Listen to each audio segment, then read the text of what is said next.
Okay, everyone, welcome to the Johns Family Podcast for another week. Once again, thank you very much for your patronage. Cooper, how do they get in touch with us? Yeah, no, all just, say what you were going to say. How do they subscribe and stuff like that? That's exactly what I was going to say. Yeah. Subscribe on Backstage with Cooper and Matty Johns. Obviously, John's Family Podcast on Fridays. And we got the Backstage episodes on Mondays with some surprise little bonuses throughout. Sorry? Who you got on this Monday? Braith and Asta. Braith and Asta. Braith was terrific. He was really, really good, Trish. Gave us some really great insights in, early on in his career. We didn't dive right into his career. You know a lot of it, some of the personalities he played with, growing up, what it's like being papped, and the ins and outs of 360 and all the politics of it. Really good. And also, he's a player manager, isn't he? We talk about it all, don't we? You cover all bases, fellas. Yeah. Because it's an interesting balance. I wonder how difficult that is for him. You've got to listen to it, Trish. You'll be blown away. I know. I'd love to tell it because we've got the information, us three in here, but you're going to have to listen to find out more. And we let Braith get a word in every now and then too. Yeah. It is all about me and you. You and I. We just spoke. We actually just read Braith's Wikipedia out, and Braith just didn't. And he agreed. His mic wasn't on. He also gave his players a fair plug along the podcast way as well. Who does he manage? I know he has Munster. He's got money. He's got a few Jonah juniors. Pezzett. Lachlan Ilias. Yeah, Lockie Ilias. He's a good fella down there at the Dragons. Sammy Burgess. He used to have Sammy, but when Sammy went home, it's okay. Yeah, but no, he was terrific, and he's a good manager. He's doing a good job too with the with his clients. They really like it. The other good thing about Braith is Braith with his players, he doesn't bullshit them. He's straight up, which is hard to do sometimes with management. He won't bullshit them as far as the offers they've had, what he thinks they should do, and how their form is. Yeah. He sort of described when he's on 360 and he's trying to. He's actually quite honest with his players where he critiques if they needed a clipping, he'll still critique them. It'd be hard, to not, you always just have your players' backs and not to give them fair criticism sometimes. But from what he said, it sounds like he sometimes has to give them a little chip every now and then. Let's not be spoiler alert, eh? Let's just leave the fans wanting more. Out of curiosity, who was his manager when he played? No, I refuse to answer that. You wouldn't know? I have no idea. Don't know. Okay. That would be interesting to know. I think you might have said it was. I'm not going to say. I'm not going to say which one. We don't know because I have no idea. No. We've got no idea. One thing about this podcast, we don't speculate. Having said all that, got to let people know. Not that they can catch the flu through this, but this house has. Look at this. Hear that? Sorry, it's just.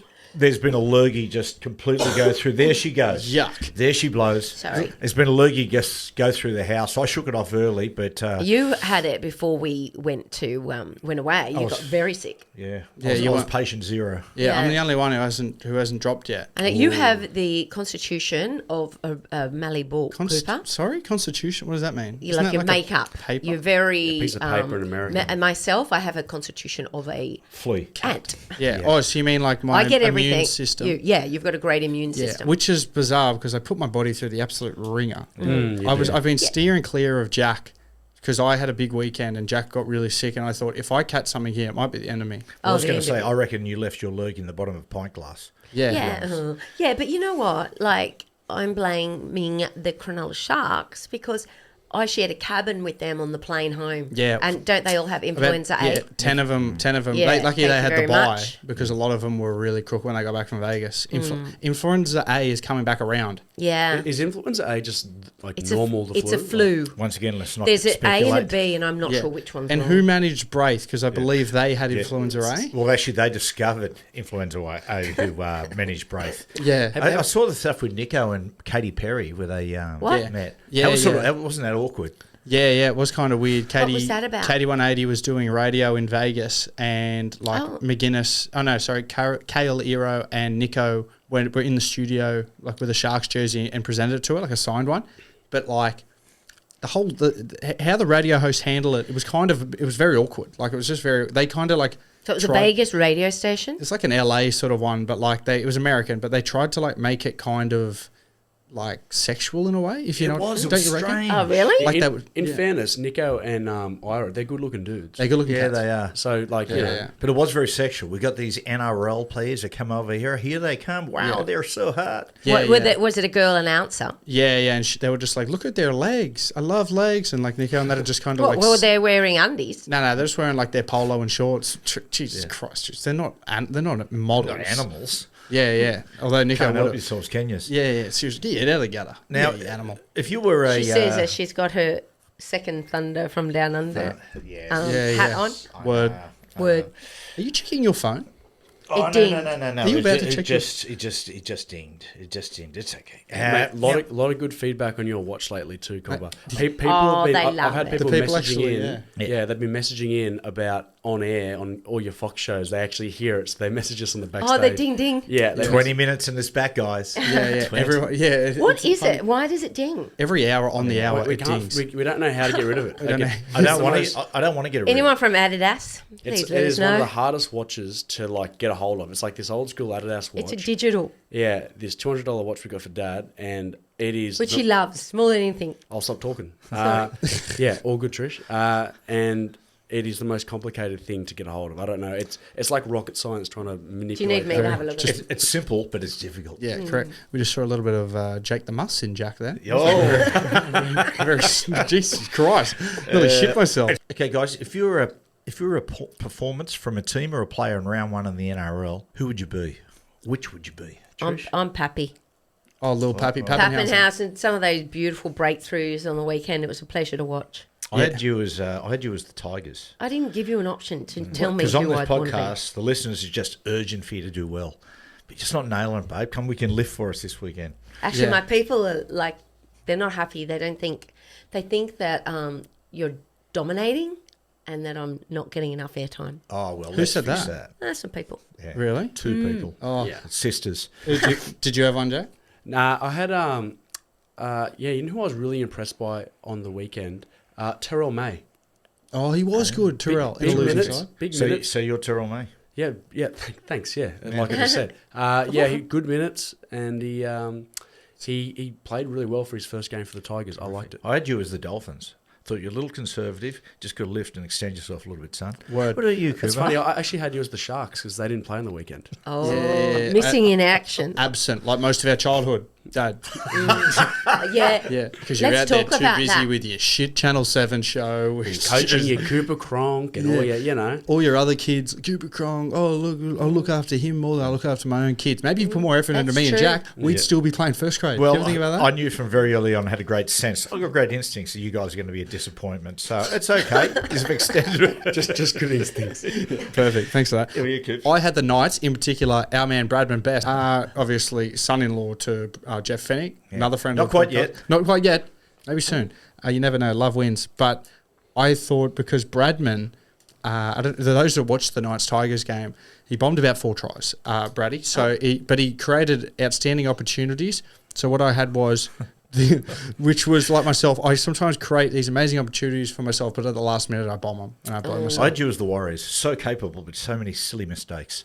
We're kind of on the same wavelength. I've gone Cody Walker for me.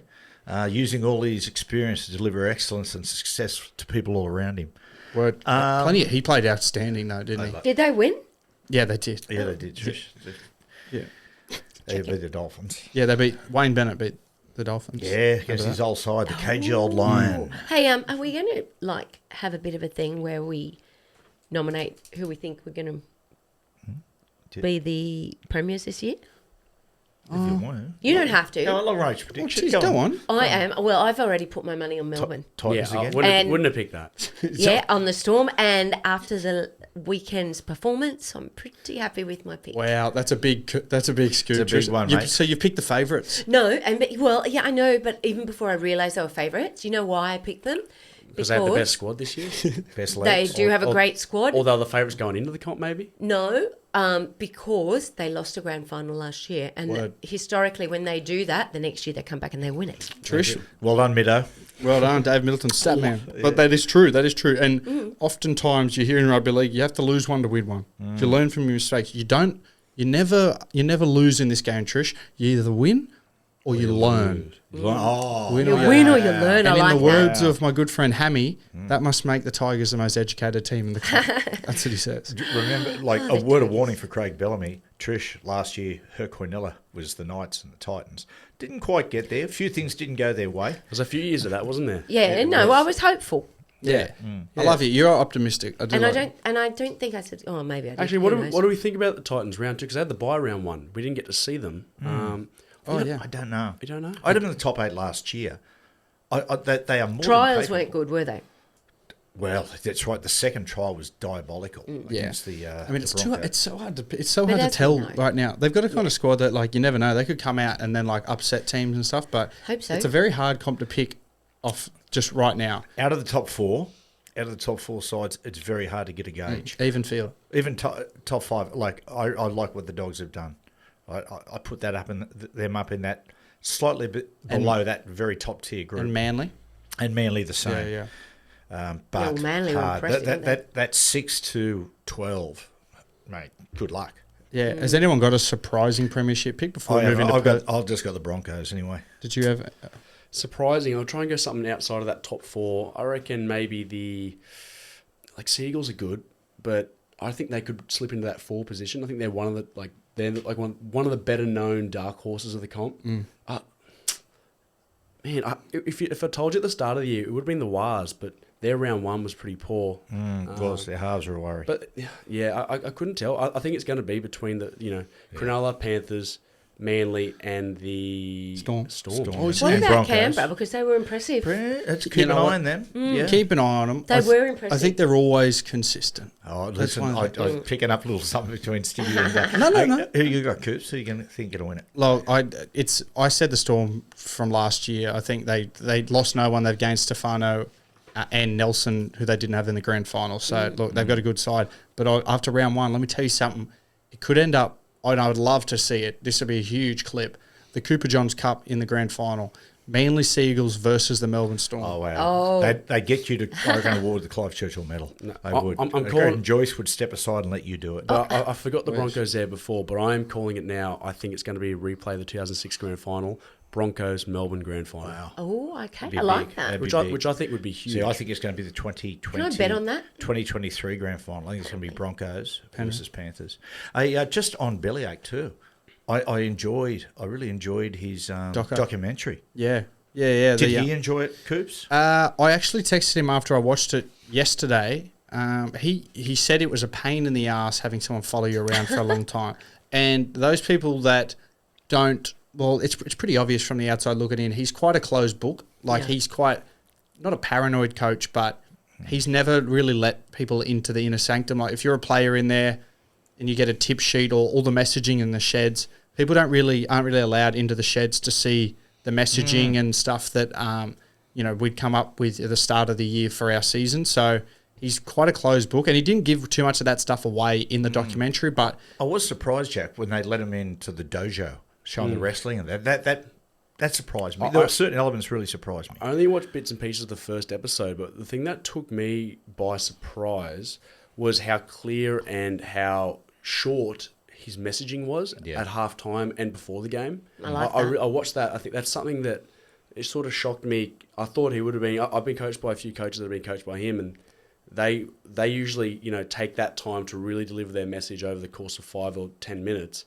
Too much. I was really shocked by how clear and decisive he was about what he wanted, and then how quickly he was to let them go and have their own time before they go back on the field or they're about to go out. As you know, simplicity, because you've had all the adrenaline expelled from your body. You walk in, you're fatigued, and you're just sitting there and you're thinking, okay, you're just trying to get your breath back. You don't need a coach there rambling. Yeah, and just need something clear. He talks about it for a little bit at the start where he talked about how he developed as a coach. He said at the start of his career how he was saying he would sort of try and cover too many bases, and then as he sort of got older, he realised to cover the a few main points.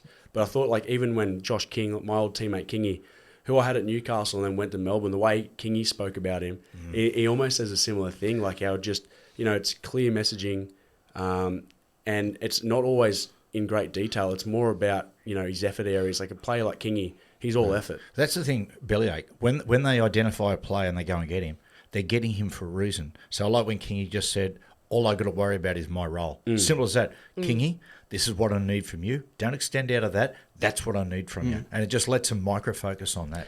It's really interesting on Kingy too, because like one of the things at Newcastle he was always effort-based, always. I think what let him down was, errors. Like sometimes he had a few errors in him.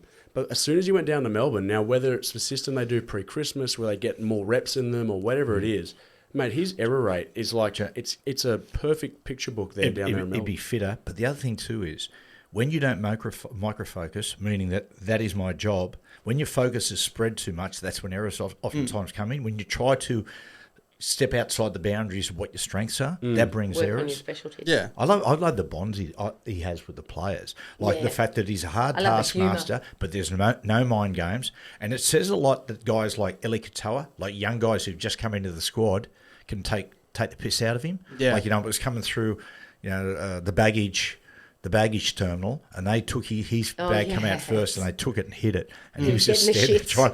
The fact that Ellie would do that. The confidence to do it. That's probably, I reckon COVID changed that. So pre-COVID, Bellyache, like there was obviously Cameron Smith, Billy Slater, Munster, those boys could play pranks on him, but the younger boys would never play pranks on him. And then in 2020, when the whole squad was together and you're seeing him every day and you see him not in a professional environment all the time, he becomes so much not that he become more closer, but I think the younger guys started to feel more confident with playing pranks on him. After that, everyone was into Bellyache. Like I spoke about the cheese throwing stones in his bag one time, and he was carrying around a 60-kilo bag up the stairs. Just like the amount of confidence we gave him. We used to have a dickhead of the week, and each week somebody would do something, and it was a headgear. And for 3 weeks straight, once we were just making up reasons to give it to Bellyache, and you had to wear the headgear at dinner in the hotel every single day. And you've just got Craig Bellamy sitting in this thing, and everyone like no one would acknowledge it or tell the staff why he was wearing it at the hotel. So yeah, he's definitely slowed right up. And what you said, Jack, before about his messaging before the game, the best thing about Bellyache is his always biggest thing is the bigger the game, the narrower the focus. So obviously during the week, they flood you with information and analysis, but come game day, it's almost like you've done the reps, you understand what it is. We're not talking about the analysis anymore. All you need to go out there is make your tackles and keep your legs moving, and that's all we really have to do. Work on the complexities early in the week, simplify it at the back end. I have a little question. As you often see Wayne Bennett doing in the sheds, he'll go around to individual players and have a little word at halftime and things like that. Does Bellyache ever do that? Yeah, does it pre-game. So when you see him coming, and he's such a stress head before the game, like you wouldn't really talk to him on game day because he's gets quite agitated and he'll stress you out. And you got your headphones in, you're stretching, and you'll see him sort of lurking like a lion, like ready to target his prey. And you'll see him coming, and you'll be like getting a bit anxious, like, oh, I wonder what's he going to say? And he'll come up and you just go, yeah, Cooper, how you feeling? Yeah, good. Yeah, mate, you just got a big job today. Dave Fafita, you just get your body in front, you make your tackles, you'll be all right, son. Oh, yeah, sweet. Chuck my headphones back in. It's quite small, but it's just something that it's the last word, it's the last focus that he wants you to go out in the field with. But isn't it funny? When you say that then, I'm thinking I'm in your shoes, suddenly that gives me confidence. Yes, I know what I've got to do. Get my body in front and I'll be okay. Yeah. There's a really emotional bit in there. When he spoke about his dad, went back to the hometown. Portland. Yeah, in Portland. Showed where his dad worked. His dad worked his ass off his whole life. And his dad used to say to him all the time, mate, you work hard, you get lucky. Now, it might take time, but if you would do the work and you work hard, you're going to get lucky at some point. And then he was talking about he was working at the Canberra Raiders Leagues Club. And they said, Craig Bellamy, go to the phone. So he goes to the phone, picks it up, and it's one of his dad's mates. And he said, mate, where you at? So I'm at the club, but he said, sit down. He said, there's nowhere for me to sit down. He said, no, mate, no, I need you to sit down. He said, I'm not going to sit down, you tell me. And said that his dad had been killed. Oh, no, how was his dad killed? Was it a work accident? Oh, and you can see that as one of the things that really defined his life. Yeah. That work ethic and he's by far the hardest worker I've ever seen, particularly at some of his age. Like how he gets in there and trains ridiculously hard, but the time he puts in, for somebody who's been coaching for 23, 24 years, he could easily rock in and kind of not do a lot, but he takes a lot of pride and he wants to do the best job possible. It's a funny thing that when I saw it, I just had flashes of Wayne when I was coach under Wayne, and it's the exact same thing. Like in the gym, or Wayne even now. Like I don't know if he does now, but at least 4 years ago, he was still running hundreds down there. Like not sprinting, obviously at his age, but running at a decent pace, a jogging pace that not many people at his age would be doing. And then when I saw that footage of on the what do you call that, the step up machine? The one, it's like a treadmill, but it's just going vertical. It's just on the stairs. That's exactly the sort of stuff that Wayne was doing in the gym, and like them and like chin ups and sit ups. Like Wayne can still do chin ups at his age. I saw him the other day. Had Wayne doing chin ups, but also doing deadlifts. There's a lot of stories. My old coach, Malcolm Reilly, English hard man. Some of the stories when he coached us were legendary in the fact that he could barely swim. And we did a competition under the water one day to see how far we can go. The furthest, our strength and conditioning got 40 metres. And he goes, Matthew, give me your togs. I could do the whole length movement, mate. There's no way. He could barely swim. And he didn't even dive in. He just submerged himself and took off. And we're bombing him halfway through it. And he just got there. He got out, mate. His face was beetroot red. Yeah. Then another time, Chief broke the record on the rower in the gym. He went away. And the guy who owned the gym said, Malcolm come back that afternoon, fresh, beat it. And when he beat it, had to roll off the rower and had to call an ambulance to get him. Gee, what? Why? Because, mate, that's how far that's how hard he could push himself. Wow. He was a competitor. What an animal. Beat it. Now, with Wayne and Craig, like obviously Craig was Wayne's apprentice. He learned his coaching skills under Wayne. Was it that he learnt those skills from him, or were they very like-minded? I think he learned. I interviewed him about this. He was very lucky, Bellyache, in the fact that he was coached before Wayne by a fellow called Tim Sheens, who was a tactical innovator.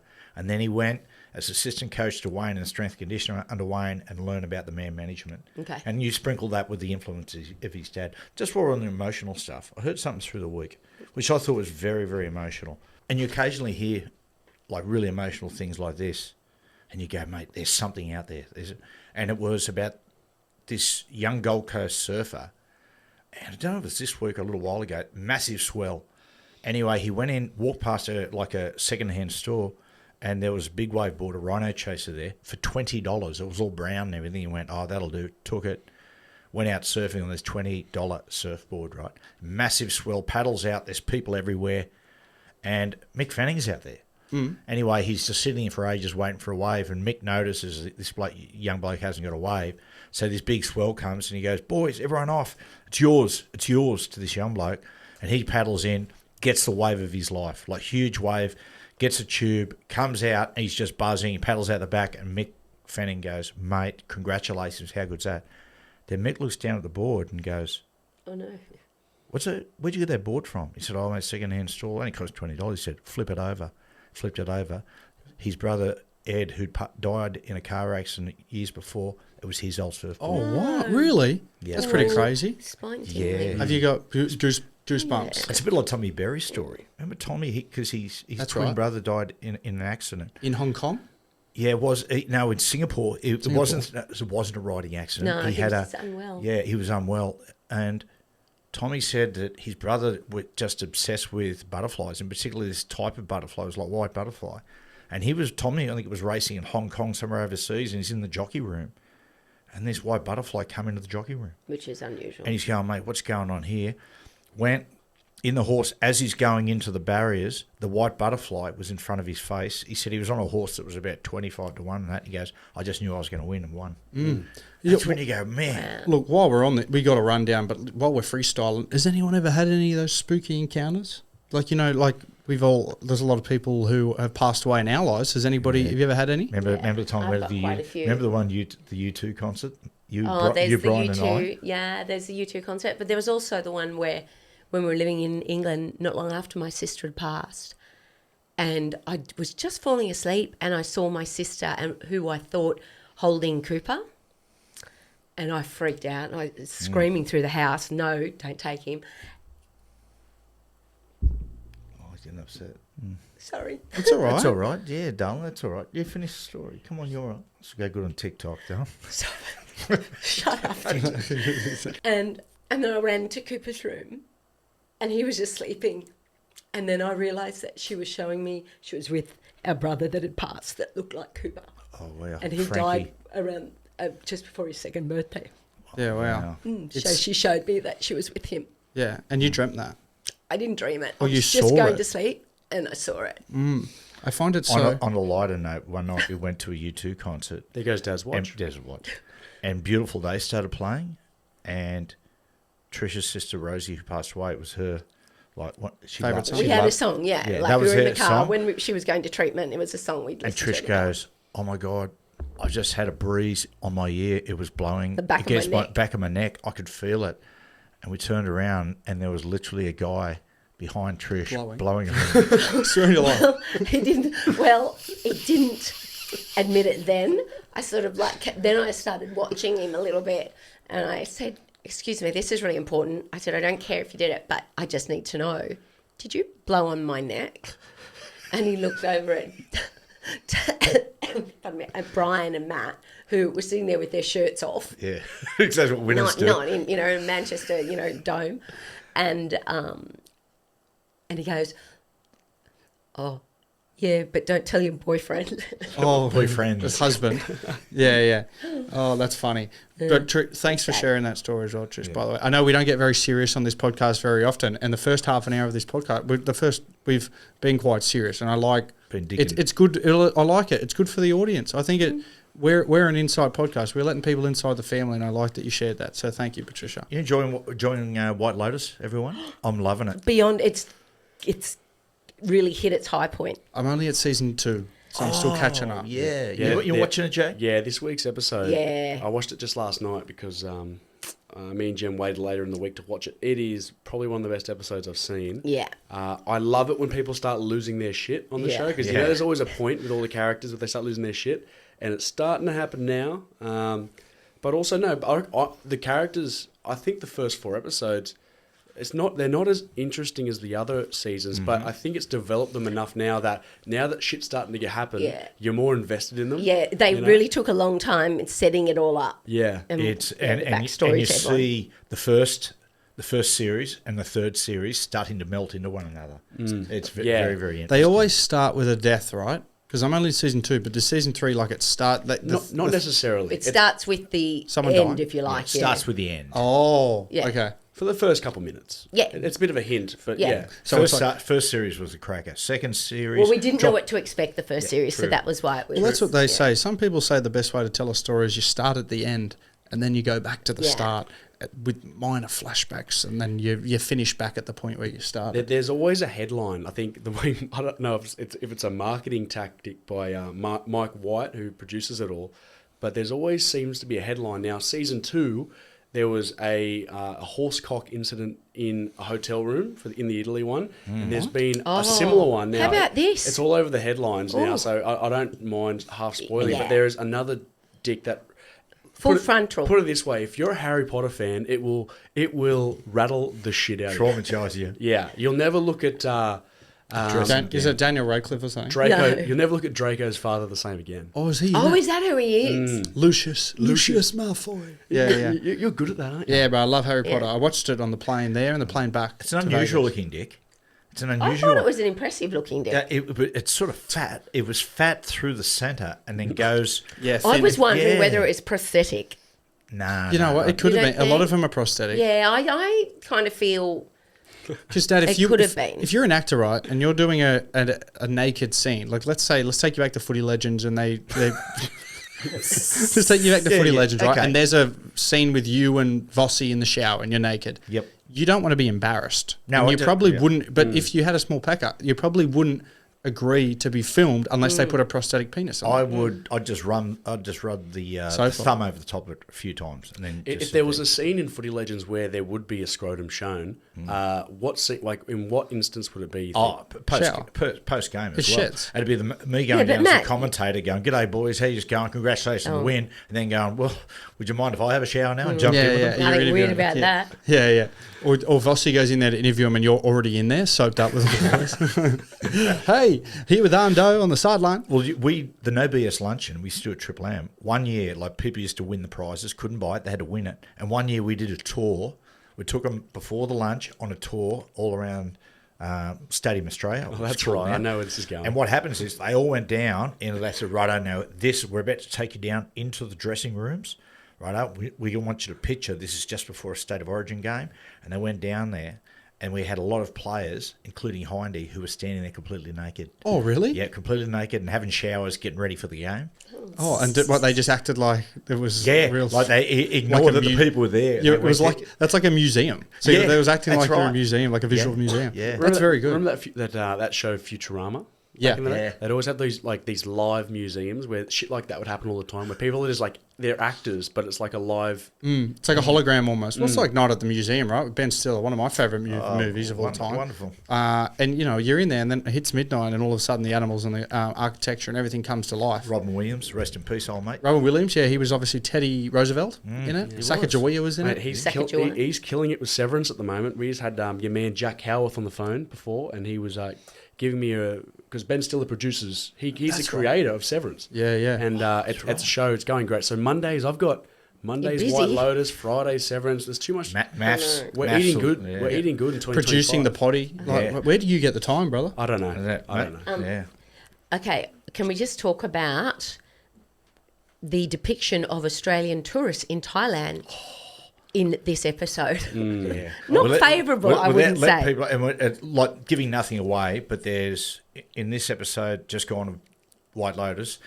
They depict they are Australian tourists in Thailand. Oh my god! What do they see us as? Like Sleazebags. Like bogans? sort of total. sort of hillbillies. Yeah, very. Oh, really? Yeah. You know what I'm thinking? I think they're hinting at, because there's been a lot of Aussies, but every They have. series there's been an Aussie in every series. There has. And there's a lot of workers that are Aussie in White Lotus. So I reckon they're hinting. I reckon season 4.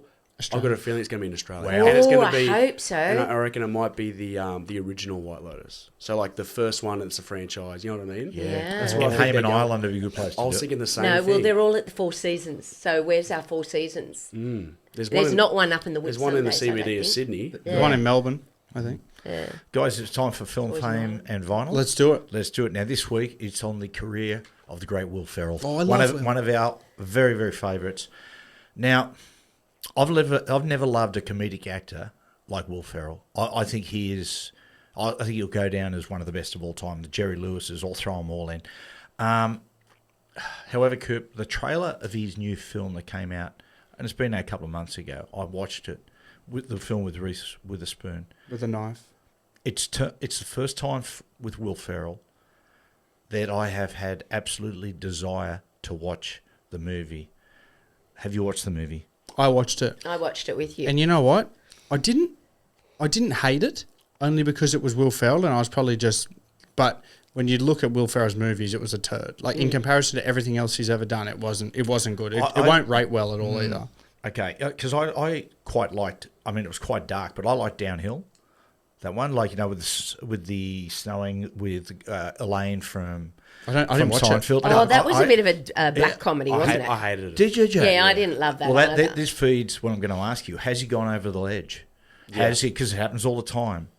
I think he went over the ledge and started. He went from like real cool sort of like not woke comedy, and then he turned into family comedy. He's turned into, you know what I mean, like he's turned into a dad. He's turned into a dad. Like when he turned into Daddy's Home, which I didn't mind the first one, and it's still funny, but that was his progression into family comedy. Can I bring this through the movies in the last 10 years? Give me a tick or a cross. Okay. See what you think. Get Hard.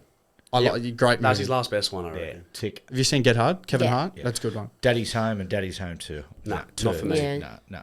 Holmes and Watson probably is. Turd. Oh, I didn't even bother watching. That is the worst movie. of all Easily time. the worst with John C. Reilly. Yeah. Yeah. Because they don't miss usually. I think that affected their friendship a Yeah, little bit. well, didn't you say, Matt, that John C. Reilly got that basketball show gig? Winning Time. Yeah, Winning Time. and Will had gone for the same role, and that Yeah, hurt their friendship. The creator is one of their best mates who's created a lot of the shows, a lot of the movies they've done together. and then Will, because they're both massive Lakers fans, like diehards.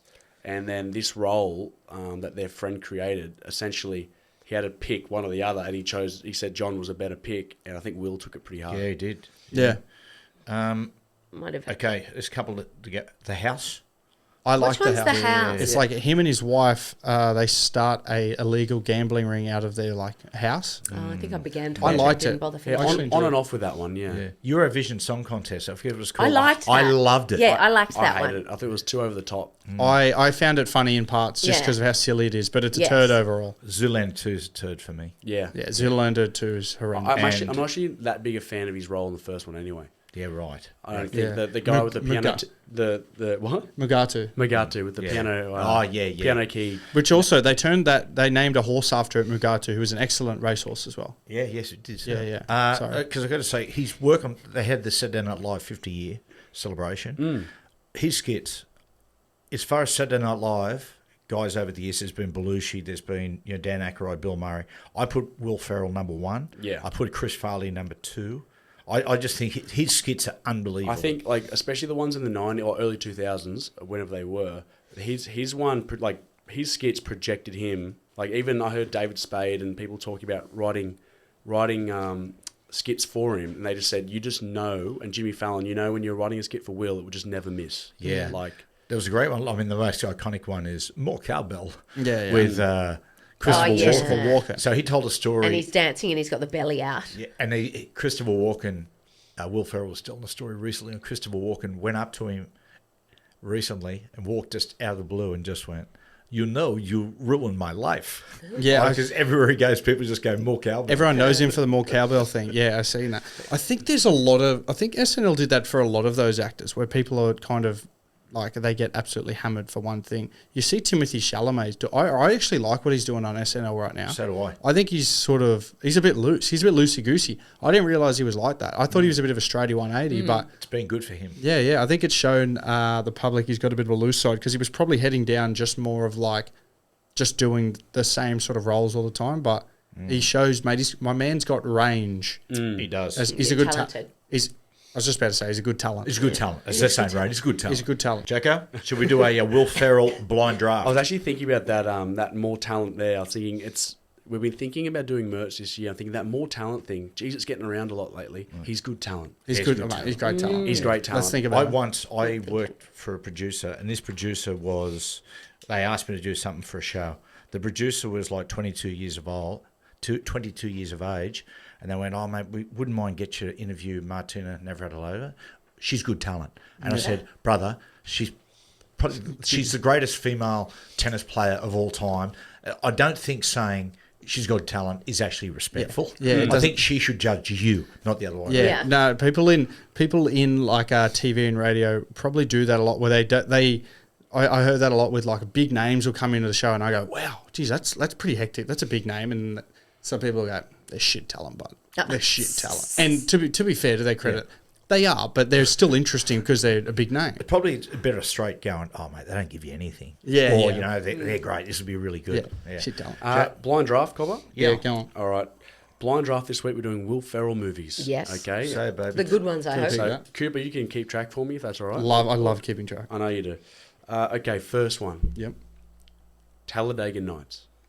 Oh, that's a good one. But I'll there's let so you many good choose. ones. I don't think I've watched I go it. 3. I put that 4. I think 3. Trisha, you can decide. I think it's the most quotable of all his movies. Just Give me a quote. Give me a quote. I like to picture my Jesus in a tuxedo shirt. That's what he says. Okay, mate. he gets 3. Yes. That was a winner. I think it's going to be a mistake. But That anyway. one to be the first quote that comes to your mind. Well, she I'll put me never on know. the spot. No, but it was good, but I didn't know. No, that's what Xavier Coates and Cole Geyer, that's their favourite movie of all time. So they used to, in the sheds all the time, they used to just say Talladega Night quotes at each other. That makes So funny. God Anyway, bless. God bless Okay, them. next one. Next one we've got Kicking and Screaming. Or 5. yeah, I'd go happily go Yeah. 5. Kicking 5? and screaming. Yeah, he's a soccer coach and he's coaching a kids team. Kicking and screaming. The third one I've got here is Elf. Oh, Oh, I put that 4. I think that's 4. I'm not Yeah, a massive elf It's fan. a 4. Let's hope there's some good guys, ones you've done coming. the right thing here with 3 on Talladega Nights, by the way. Thank you. Okay. Old School. 1. 1. Is that better than Step Brothers? Yeah, for me it is. Well, I don't see... Old School is a great movie, but I think it's not Will Ferrell's best movie. See, I think in Will Ferrell's career, when we look back on it, and I think primarily you'll talk Old School. Old School, which is real coming like I have to disagree. No, I think people think Will Ferrell, they think Step Brothers. You got 2v1 Cooper. Yeah, sorry, Cooper. I heard an interview with Kid Rock the other. By the way, I'm frothing on Kid Rock at the moment. You love I really like the guy. Ferret McCaffrey. That rap metal, but just his demeanor. And he said the other day he was talking about woke. And he goes, you know that woke. He goes, one good thing about that ending, man, is hopefully we get some movies like Step Brothers going again. Yeah, and I thought, yeah, Step Brothers is a great movie. But up to you. If you want Old School 1, I didn't like the way Step Brothers ended. I thought it was silly. with the opera. Yeah. Where he sings That's it. the greatest bit. I'll just hated say that. this. I reckon we should get Old School because we are presuming that Step Brothers is going to be the next one, but there's no guarantee. A man who doesn't put Step Brothers in a Will Ferrell blind draft, I would put my life on it that Step Brothers is He coming has out. put Kicking and Screaming and Elf in there. But no, he wouldn't. I know, Jack, he wouldn't Look, do I'm it. happy to go too if you are. It's the Catalina wine mixer, brother. Read the list for me, Coop. So Talladega Nights, Elf 4, Kicking and Screaming 5, Talladega Nights is 3, and Old School is either 1 or 2. We haven't confirmed yet. Okay, I'll get 2. 2. But if it's not Step Brothers, I'm going to actually demolish this I'll studio. go throw myself in the ocean and it won't come up. Okay. The last movie is Step Brothers. Come on, man. Actually, because you know what? I remembered about Step Brothers. You know, the other asshole brother. Yeah. With the family in the car So, that sings together. Again, Severance is getting so many mentions. That, mate, Ben Stiller talks about, he's tweeted recently about a scene in Step Brothers that made him go, he knew that, I think his name's Scott, I can't remember his last name. That actor that plays the brother. Adam Scott, it might be Adam Scott. Adam Scott, yeah. And there's that scene where it's one of those scenes that's like a deep dive in Step Brothers where they're having family dinner. And he talks about, have you ever been fishing in this crazy... And you know the old man's just sucking up. The old man loves it. Oh, I've always wanted to. Yeah. I've always wanted to. Yeah. And he goes, and then Dale just steps in and goes, "Oh, the fish big?" And they just all stop, like dead in the conversation, and they go, yeah, they are. Yeah, and he goes, the dad gets angry, he goes, don't interrupt a man when he's telling. He goes, no, it's okay, it's fine. Don't worry about this. It's a silly question. He goes, well, they're what's called a trophy fish. So yeah, they're pretty big. And then he goes, what are we doing here? And then he goes, sorry. And he goes, I've forgotten my story. And they all get really angry. And he goes, God damn it, Dale, I told you not to interrupt. And then he goes, don't worry, it's fine. I don't blame Dale for ruining my story and possibly the evening. I reckon the old man wins that movie. I reckon the stepfather. He's good, isn't he? He's good. He's great. He's awesome. But yeah, Well done. Severance is really good. Step Brothers, number 1. I think it's time. Cooper's quiz. Oh. What are we thinking? Leave me a Come drum on. roll. Lay it on the line, dog. Now this is very straightforward. I've simplified this for you guys because you're getting older. Because we're simple. And you're good talent. I'm excellent talent. You love it. I'm starting to get jitters. Lift Dolphins. So this is who has the most followers. We live in a modern world. I'm going to name 2 people. You guys have to decide together who you think has the most followers on Instagram. Is Yeah. Jack not doing it? No, all of you together. Oh, all of us course. together. Yeah. Oh, no, Okay. he was pointing just here. That's right. Right into the mic. All right. Ready? Donald Trump or LeBron James? Think about it. I'll say LeBron James. I'm going to say Donald Trump. I'm going LeBron. Do you reckon? Okay. Donald Trump, 33 million. LeBron James, 160 million. Wow, Wow. okay. Holy shit. That surprised me. I thought Donald Trump would be the most recognised. Age and demographics. Sure. Demographics. Okay, now this one. Another James on there. Bronny James, who is the son of LeBron James, who's just come into the NBA, or Magic Johnson. We're just talking about Bronny James. Bronny James over Magic. I just think the demographic of everyone online these days, it's got to be Bronny. I don't know. Is Magic... Oh, yeah, I'll go with these guys. Bronny James, 8 million. Magic Johnson, 4 million. That surprised me. That blew my socks off. Wow. He's one of the Magic greatest. Johnson doesn't strike me as Into the the mic, Trish. kind of guy who's going to be that interactive with social media. No, but you think he's one of the greatest basketball players of all time. Bronny James has Yeah. only just come in. And Come a on, cuz. billionaire as well. And a billionaire. All right. Hugh Jackman or Chris Hemsworth. This is the battle of the Aussies. Chris Oh, Hemsworth. I'm going to say Chris Hemsworth too. Yeah, just because of I'm going Hugh Jackman because the Deadpool and Wolverine of late that's boosted that man right up again. But all the training, you know, I'm going to go Chris Hemsworth. I'm Chris Hemsworth as well. It is Chris Hemsworth, 60 million. Hugh Jackman, 34 million. Wow. 58.5 to be specific. Now, this is a rugby league one, all right? Our man, these are two friends of the podcast, just quietly. Okay. Kalen Ponga or Nathan Cleary? Oh, Both I'm going to big- say Nathan. Both big personalities. Kalen is a renowned TikToker too. I'm going to go Kalen Yeah, I've seen Ponga, some of the dancing. because he's been at the apex for quite a while. No, I longer. think you're wrong, and I think it's because Nathan. it's more than just football, Trish. It's like just throw it all in. You talk about looks I think and it's stuff. Nathan. I'm going to say, I'm going Nathan. Yeah. And you know what's putting me over the line? The Mary Fowler. Yeah, absolutely. Damn right. Daily Mail just gets him everywhere. I'll go Kalen Ponga though. Yeah, Kalen. But the answer is Nathan Cleary for the team. Are you ready? Kalen Ponga, 367,000.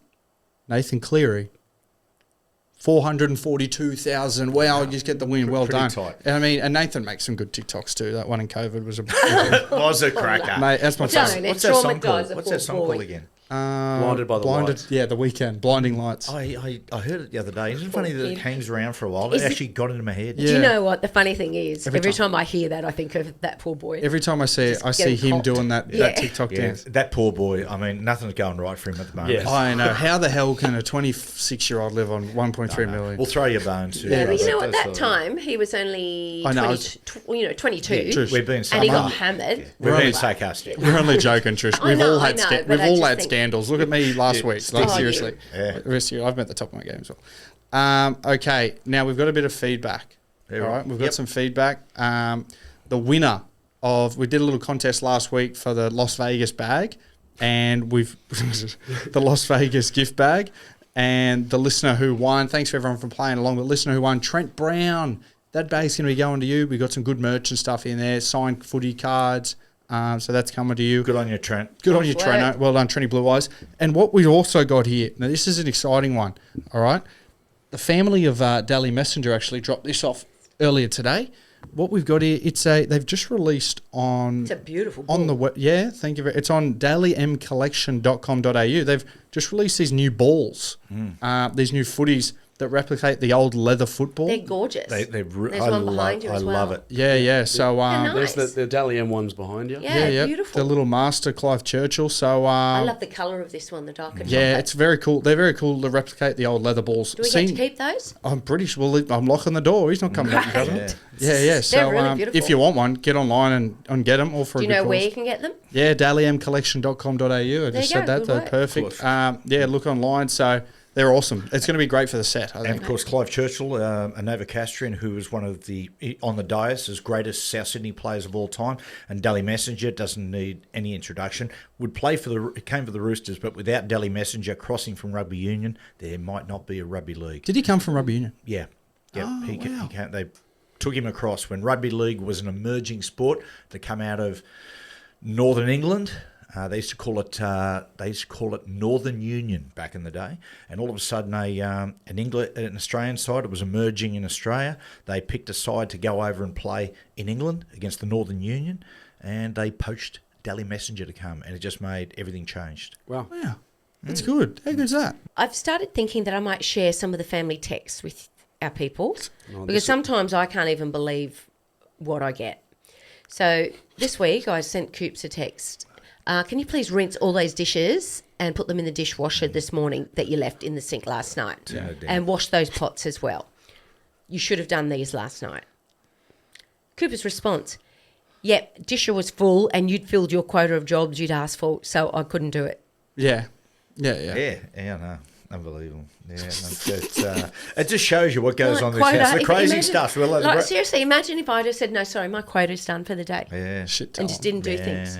yeah. Shit talent. Hey, Coop, you've got to share the one from Shit last talent. night with the Magno Cavallo group. Oh, yeah, that yeah. was now. This is a text. Listen to this. Yeah, talking It's a about WhatsApp group, actually. So we got a WhatsApp group, right? And it's with all of Trisha's side of the family. Those people we've told yarns about Trish's brother John, who's a lunatic and takes everything. They take everything so literal. And he lies through his absolute teeth as well. He once lied that he drove from... You know what? Don't say those because he comes at me about those I know, when but- you say it. I know. I say, go at Cooper. If you see him in the Goldie, he said he drove from the Gold Coast to Newcastle in like 3 hours, driving like 500 kilometres an hour. I said, John, look, you'd have to be driving 280 k's an hour. He said, I do. I said, well, what about like cameras? He goes, if I spot a camera and I've gone through it, I just do a U-turn, go back and smash it to bits. And I was like, okay. Letting people know he serves a cabarita. You'll see him out there. You can see him out there. He's the bloke just talking people's ears off. Yeah, and also letting people know when you get snapped by a speed camera, it's not like a letterbox. You don't go back and destroy it and it forgets it. Like, it's not hard mail. Anyway, there were so many... It gets me so angry. Anyway, okay. So... one of Trish's family members yesterday messaged a group saying Trish was talking about doing an Easter Day lunch. So she replied saying, hey, Trish, any decision on the lunch yet? And Trish was having a shower or something. So I messaged her saying, in the group chat, her phone's broken. She caught a fish yesterday and was taking a photo of the flathead with her left hand, and the flathead was in her right hand. And when she went to throw the fish back in the ocean, she actually picked the wrong hand and threw her phone in the ocean. Like... I'm having a laugh. I'm just taking the piss. And then she goes, oh, no. Oh, that's horrible. Please send her my regards. And then... It's like she died. Yeah. Like, geez. Flathead? And then no one said anything for 20 minutes. People were just reacting to my thing with like a love heart, my message. And I was going, these people are taking this dead serious. And then Trish come back with, oh, sorry, I haven't been fishing. Have been sick. I think it's too hard to plan, Liz. And then Trish's sister come in and she goes, what did you end up catching, Trish? And it just went from there. Trish started going, influenza A, I'm guessing, not realising that she was probably talking about what fish. Because when you and your girlfriends and the family, they had a big group once, and they will text Trish and go, hey, Trish, you there? What's the plans for the day? And I'll get hold of the phone first. Lord, and whenever just you send get one older, through mate. like, oh, guys, not feeling that well. Got a really itchy vagina. Can you tell us where I can get something?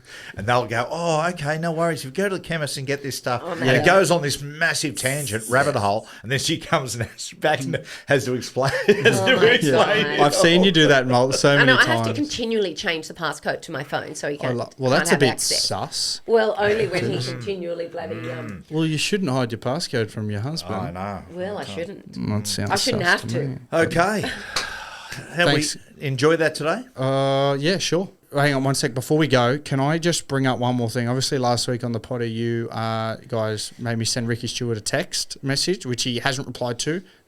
So that's mad for me. It makes me look like an idiot. Can't wait to see you next time. Yeah, perfect. I'll be getting coward punch, straight in the back of the head. Oh, shiv in the back. Anyway. Is that a knife? You just hope you see me. No, it's just inflatable baseball bat. Yeah, but I just wanted to say, look, lots has been going on. I've had a lot of listener feedback. They want me to get you back with the same thing because this isn't the first time you've done this to me in my text. I was wondering, because I have some dirt on you, what you did over the weekend. I'm not going to say it on the podcast. I'm not going to tell Trish, not going to tell Jack. But if you don't let me text someone in your phone log, then I will tell Just it. give me a hint about the dirt. What you did Saturday night. Okay, who do you want me to text? I had a few names written down here, but I think the best one would be Madge. Madge Maguire. Michael Maguire. After his excellent round one win against Lotus. It's different. So, given the fact he's won, I think that he would not. There we go. Take it personally? Madge. Okay. Yep. Okay. What do you want me to text? Okay, first of all, go, hey, Madge, congratulations on... I'm hopeless at this. Trish, can you Oh, do for it? God's You sake. can do it, Yeah. actually. You'll be able to do it quicker. Okay. Okay. Hey, Madge, congratulations on your return to club footballer in a stellar performance. Stellar performance. It's so not you. Here we go with this wanker. Yeah. Yeah. Saw the way you were carrying on up in the coach's box and through media this week. Carry on. Yep. Oh. Wanted you to know it's a Melbourne Cup, not a golden slipper. Oh, really? And if you don't know what that means, Oh my a God. cup is 3,200 metres. A slipper is How long is a slipper? 1,400 metres. Say a slipper is Yeah, 1,400 no, metres. he's not going to go and fact check, dear. I don't think. No, anyway. Oh, nose is running. This is- Right. Okay. How would you like me to sign that off? And then say, Oh, anyway, Anyway. back to my point, Yeah. don't get ahead of yourself. Oh, no. Oh, my Lord. He'll think I'm drunk. Yeah, he will. Yeah, but you're sending it. Yeah, but you guys During the kinda- day. Yeah. And then say, Okay. don't want those stress rashes Oh, no. to reappear. Oh, the woogies. The boils. Actually, that's good. Don't want those stress rashes to reappear. Woogie. Wow. Full stop. And then just say, XX. No. no, don't XX. What the hell? He's not going to know it's not here. And then say full stop. Yep. Matty Johns. Say that. Sending? Yeah. Thank you. You sure? Okay. Yeah. Just do it. Well, he made me do it. And now Ricky's going to God, may he rest in peace. Okay. may he believe, may he know that this is a joke, please. He knows you're a joker. He's pretty intense. He's a fun-loving guy. It's all right. Anyway, let's have a good week, and we'll check it back in with that text next week. See you guys. Kirk's Oh, backyard. dear. See ya.